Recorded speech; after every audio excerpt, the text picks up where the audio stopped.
Khalil, one of her best friends since she was little, was shot by a police officer, a white police officer, and it shows her taking on that situation and finding her voice in that struggle.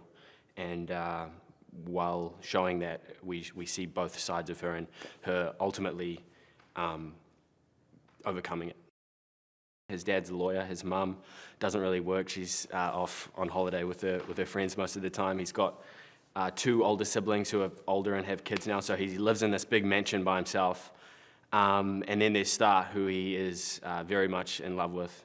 And yeah, I feel like Chris has a certain longing of intimacy because he doesn't really have that family environment anymore, so I think he finds that in Starr.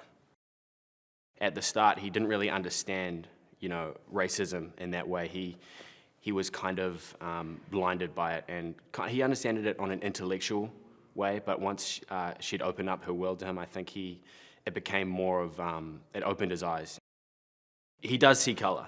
Everyone sees color. If you don't see color, then you've got to be blind. But the reason why, what he means by that is he doesn't see color as a way to separate people. But him saying that is also, it also means that he doesn't understand her for who she is, because people are different, people grow up differently, and him saying that he doesn't see color means that he doesn't see her for who she is.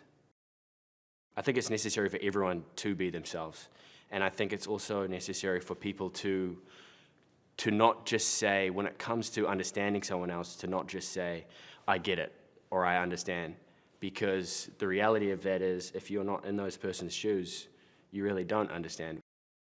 He is one of my favorite directors, I would say. It's the first director that I've worked with who's so involved and so passionate and wants to work through every single moment with us. He's very much an actor's director.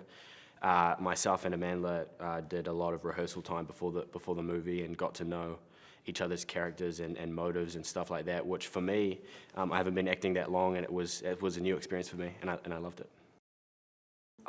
I'm so excited for this film to come out. I think it's a very important story. It's a very important story for the world right now. It's a very sensitive place, and I think it's going to be very powerful, and I hope people can learn something from it, and I hope people can come out of that theater with a different mindset, because that's what we're trying to achieve.